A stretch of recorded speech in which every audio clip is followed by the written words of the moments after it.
그러니까 제가 월급쟁이로, 그러니까 제가 1995년도에 회사 생활을 처음으로 시작했습니다. 1995년도에 회사 생활을 처음으로 시작했고요. 그때 제가 정확하게 기억나는 게 연봉이 2,300인가 그랬을 거예요. 2,300 정도 하는 회사에 처음으로 이제 직장 생활을 시작했고, 95년도에 시작했고, 제가 97년도에 이제 결혼을 했어요. 그래서 결혼해서 딱 그 직장에 신혼여행 갔다가 딱 왔는데 그 직장에 갑자기 이제 부도가 난 거예요. 그러니까 제가 10월 5일 날 결혼해가지고 신혼여행 갔다 오니까 10월 10일인가 됐는데 그 회사가 부도난 게 10월 30일 날 부도났어요. 그러니까 직장 생활 처음 시작하는 단계에 내가 어떻게 해나갈 수 없는 상황들이 그때 딱 펼쳐져 있어요.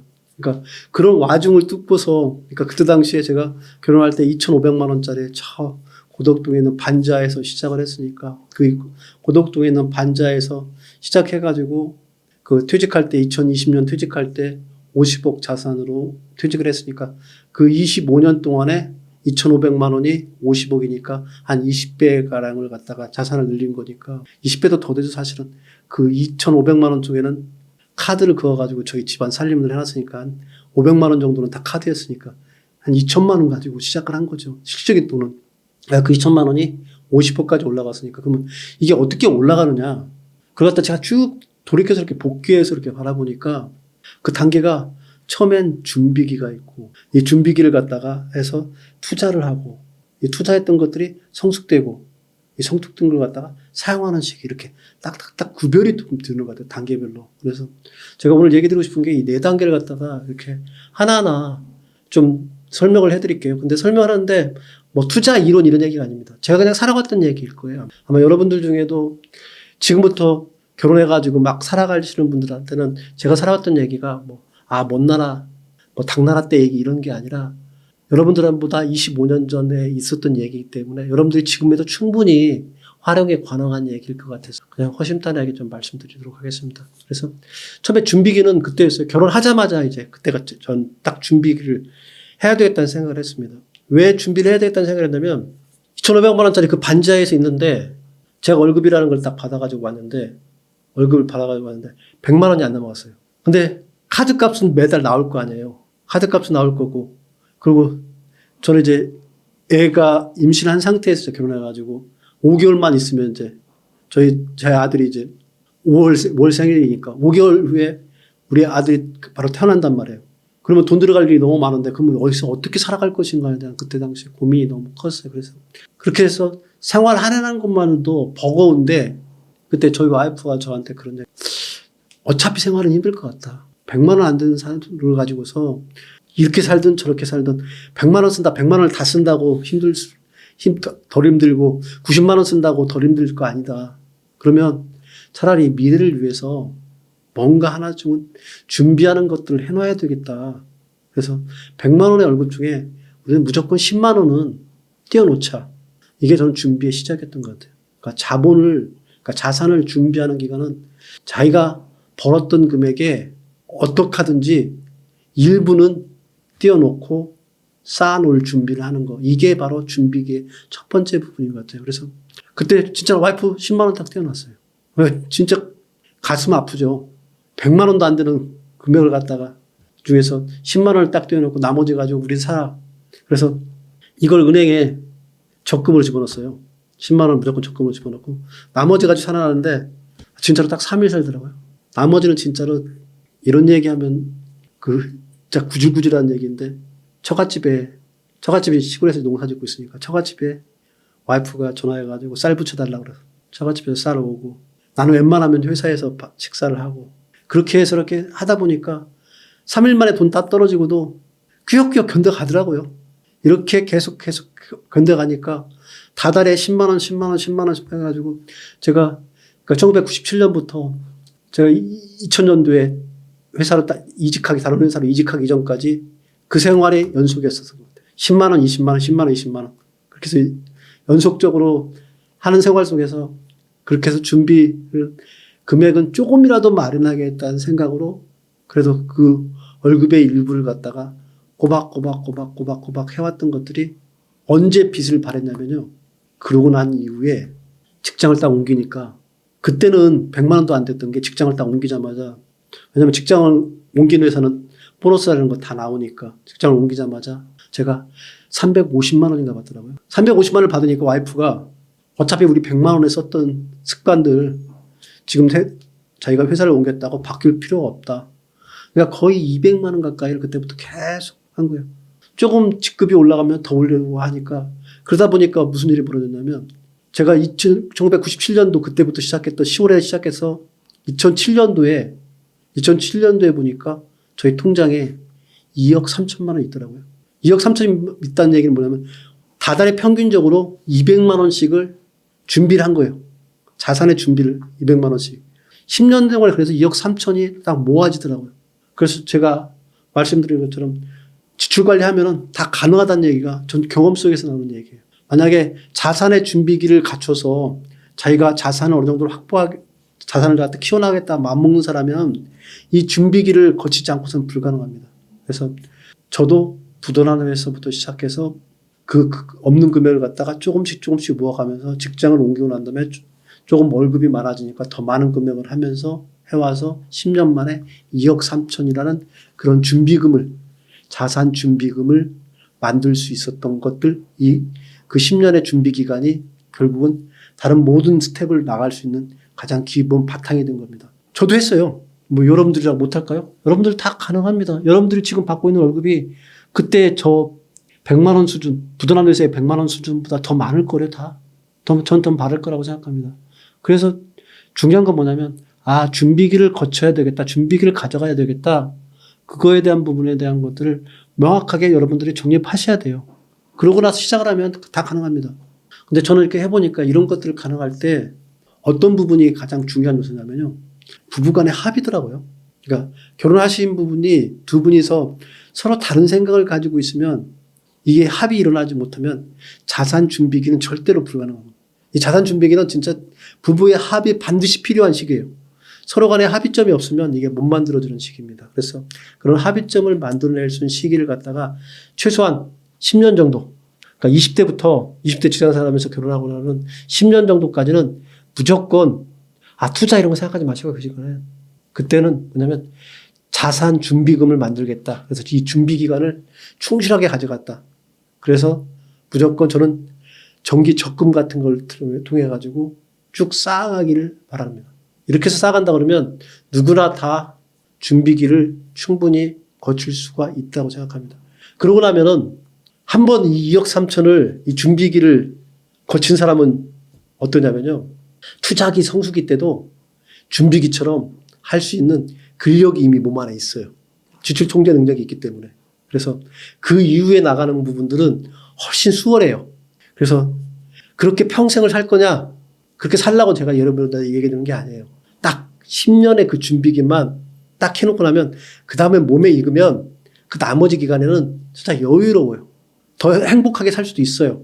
근데 처음부터 그 시작점에서 월급을 좀 딱 받는 그 시작점에서 그 월급이 가지고 있는 의미들, 준비금을 위한 유보금이라는 생각을 갖지 못하고서 시작하고 그 월급을 다달에 다 쓰는 비용으로 생각하고 지출을 다 소비해버린다 그러면 여러분들은 준비 기간을 갖출 수가 없습니다. 그래서 직장 생활에 가장 중요한 핵심 포인트를 얘기한다 그러면 준비기예요. 이 준비기에 마음을 어떻게 먹느냐에 의해서 그 나머지 스텝에 대한 것들은 거의 다 결정된다고 보시면 될 것 같습니다. 그래서 준비기를 어떠한 마음으로 할 것인가 그리고 월급 중에 어떻게 할 것인가 이 부분들은 제가 말씀드린 대로 그대로 하시면 훨씬 더 도움이 되리라고 생각합니다. 이런 준비기 꼭 거쳐야 됩니다. 그렇게 해서 하면은 제가 보니까 29에 결혼해가지고 딱 2007년이 되니까 39, 딱 40이 딱 되기 시작하니까 그때 2억 3천이 있더라고요. 2억 3천이 있어서 이 2억 3천에다가 1억 5천을 대출 받아가지고 3억 8천짜리 재건축 아파트를 그때 샀습니다. 그러니까 2007년도에 3억 8천짜리 재건축 아파트를 샀는데 그게 이제 투자의 첫 시작점이었습니다. 그러니까 그 전까지는 저희는 투자를 한 것도 아니에요. 투자는 제가 39 그때 마흔 딱 됐을 때 투자를 딱 시작했습니다. 근데 따지고 보니까 투자에 가장 적합한 그러니까 자산의 투자에 가장 적합한 시기가 사실은 40이더라고요.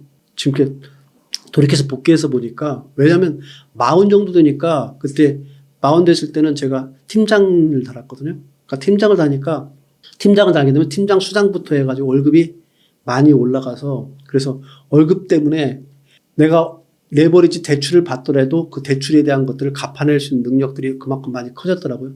그래서 40에는 투자를 하겠다는 생각을 가지고 30대는 준비를 하셨다가 40부터 투자를 하시는 것들이 저는 그 인생 라이프 사이클의 적절한 시기라고 생각합니다. 저도 그렇게 그대로 했고요. 그래서 그때부터 투자를 할 때 어떤 투자를 했냐면 저는 저하고 와이프는 다른 거 아무것도 안 보고요. 그냥 재건축 아파트만 했어요. 어쩌면 소가 뒷걸음치다가 밟은 것 같아요. 지금 생각해 보니까 소 뒷걸음치다가 밟은 것 같아요. 왜냐하면 그때 당시에 재건축 아파트가 뭐 좋다 이런 것보다는 그 금액에 맞고 그러다 보니까 했는데 그렇게 해서 하고 나서 보니까 이게 재건축 아파트가 오히려 현재 주거 생활에는 불편하지만 미래의 자산 소득을 늘리는 데는 훨씬 더 많은 도움이 되더라고요. 그래서 그렇게 해서 재건축 아파트만 투자를 계속 하게 된 겁니다. 2007년도에 첫 시작을 해가지고 그때 투자를 해서 아파트를 3억 8천짜리 샀고요. 그러고 난 다음에 와이프하고 저는 대출금 받고 그다음에 또한 대출금 갚으면서 뭐랬냐면 돈을 계속 모았어요. 그래서 계속 모으니까 그래서 2017년에 딱 되니까 2017년에 저희가 한 5억 정도가 돈이 모아지더라고요. 대출금 다 갚고 5억 정도가 모아져서 그때 와이프하고 저하고 이제 두 번째 투자를 해야 되겠다. 그래서 2017년도에 어떻게 했냐면 재건축 아파트를 저희가 살고 있는 집이 여기라면 이 옆에 그러니까 저는 임장도 안 간 거예요.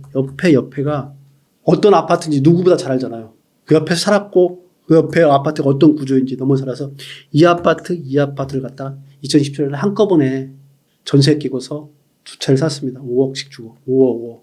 그래서 2017년에 그렇게 해서 투자를 2007년부터 2017년까지 10년간에 걸쳐서 투자를 계속 한 게 재건축 아파트 세 채에 대해서 투자를 한 게 저는 이제 그때가 바로 자산의 투자기였던 겁니다. 근데 진짜 운 좋게 그때 재건축 아파트를 갖다가 그대로 했기 때문에 이 재건축 아파트가 그 이후에 빚을 발하기 시작하다. 그래서 투자기에 보실 때는 가장 첫 번째 부분은 뭐냐면 자기가 종잣돈이 얼마인가, 종잣돈의 크기에 대한 것들을 정확하게 파악하고 자기가 거기 종잣돈에 에버리지를 이용해서 대출을 받아가지고 이 대출을 얼마 동안 감당할 수 있는 거에 대한 것들을 명확하게 인식하고 그렇게 해서 투자를 할 때 아까 말한 불변자산. 재건축 아파트라는 건 땅을 기반으로 해서 땅의 가치를 갖다 가장 다 보존하는 게 재건축 아파트예요. 그러니까 신축 아파트는 주거의 생활에 대한 가치를 보존하지만 재건축 아파트는 뭐냐면 그 밑에 있는 땅이에요. 어차피 집은 위에 부숴버리고 땅의 가치를 갖다 상승시키는 거거든요. 로케이션에서. 그래서 그 가치를 보고서 했던 부분, 이런 불변 자산에 투자했던 부분들. 그래서 다자의 투자기에는 종잣돈이 내가 얼마나 가지고 있느냐, 레버리지를 얼마나 이용하느냐. 그래서 불변 자산, 어떤 불변 자산에 그것도 10년 후에 20년 후에 얼마나 가치가 상승할 거냐 이런 불변 자산에 투자하는 부분들이 반드시 필요하다는 생각을 합니다. 그래서 투자기는 그렇게 하시는 겁니다. 이렇게 해서 제가 투자기까지 거치고 나서 있으니까 이제 그다음부터는 자산의 성숙기가 서서히 이제 오기 시작하더라고요.